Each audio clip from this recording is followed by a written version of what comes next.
All right, late summer here in the Golden Isles, fall's coming, the days are getting shorter, and that means one thing for inshore fishermen here in the Golden Isles. That means the big three are about to be biting like crazy. That's flounder, redfish, and trout. Today we're going to be focusing on flounder. Now, a lot of people fish for redfish, they fish for trout, and flounder is more of an incidental catch. But today we have met up with Captain Tim Cutting, aka Wharf Rat, aka Grateful Red, aka the Flounder Pounder. And what he does is specifically targets flounder, something not a whole lot of people do anywhere along the coast, and definitely not a lot of people do it on the coast of Georgia. So what he uses is artificial only. We're going to be fishing with a jig head, with a jig on the back of it, Berkeley gulp primarily, but I'll let Captain Tim tell you more about it. Here we are, Golden Isles Outdoors, Flounder Pounder. We'll be right back.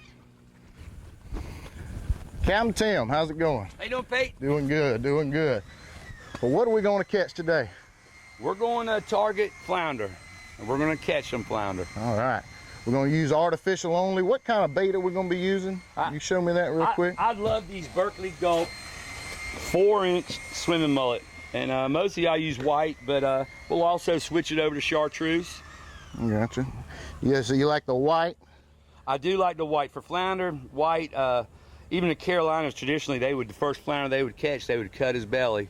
And so, and just over years, white seems to be one of their favorite colors. And when the bite gets tough, we'll switch to chartreuse. Nice. I think the important thing is a good graphite or good feeling rod when you fish artificial.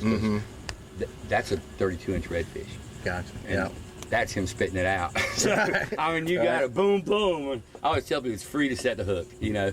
And when you're out of flounder fishing, you'll set the hook on oysters, and the oyster will turn into a rock, or you set the hook on a flounder, and the flounder turns into a rock. So, or the rock turns into a flounder, or the rock starts swimming. Oh, that's him.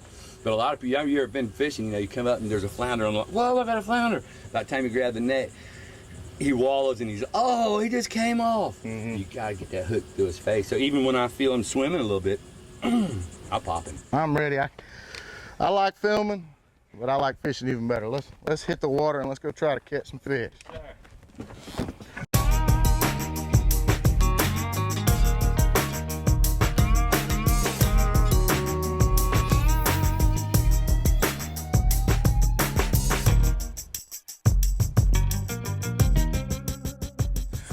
Well, we're out here at the Hampton River, about the mouth of the Hampton River, fishing with Captain Tim Cutting, aka the Flounder Pounder.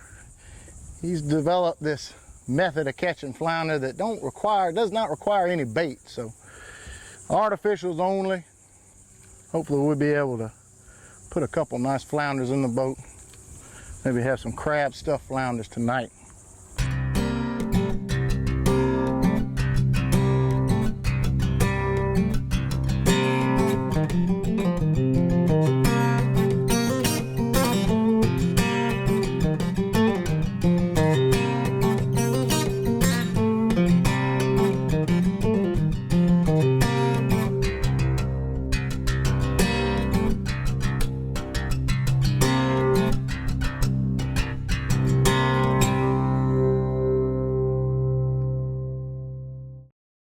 Probably another 10 feet you can roll shell.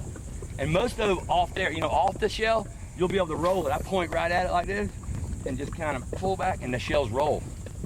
And you don't hardly ever lose anything. You get up real close, every now and you'll lose one. And I'll vary the retrieve, but the main thing I tell people is like 1,000 teacups are down there. You're trying to catch the handle. Okay? You're crawling. I mean, you gotta hit that little booger right in the head. And any whack, tick, tap, or anything. Oh.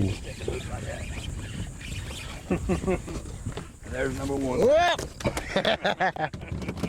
That's how you're supposed to. Very nice, very nice. Let's do that again. Heck yeah, that's all right. Now, when you're fishing for these, and you get people that haven't fished for flounder before, but they've bass fished, say in the mountains or in the lakes around there, is it easy for them to make the transition? Really, like the guys fish for spotted bass with the shaky heads and the finesse rigs and the drop shots, they do very well. But The lakes sometimes have a fairly clean bottom, so you don't feel a lot of structure. So you will set the hook on some rocks in here, but that's all right. You know, when in doubt, you know, it's free to set the hook. A lot of times it's just pressure like a bass. Sometimes you get that stink thump, you know. Covering water, artificial. That's one of the reasons I like it. And these are a little more user-friendly to keep the other species, the non-targeted species off, the croakers, the pinfish, the robinfish, the sea robins, the sea bass. I mean, there's a ton of those bait stealers, you like to call them, you know, which are fun to catch, but it's not what we're trying to catch today. Right. Flounder pounder. If you think you're going too slow, go slower. Really? On the retrieve? Yep. Try to catch every rock. Try to catch that rock. Try to make that hook in one. That's like 1,000 teacups. You're trying to get that hook to fall in the handle. 1,000 teacups. I gotcha. One of them big enough to blot out. There he is. Ah. I tell people that's what I do. I bass fish the marsh. Mm-hmm. Everything in your bass box will work out here. Everything. There's no lure in that bass box that will not work. You can see the wind, you know, coming off all right. You know, little tub, you know, it puts a little bow in your line. So a lot of times you do what you can to eliminate that. Now, why do you want to keep the bow off your line? So you can feel the bite. Now that's another chip. But I felt him dancing it with that bow in your line. I wouldn't even felt him tap it. You know, there's too much slack, and you wouldn't feel the sensitivity, you know, transfer to the pole.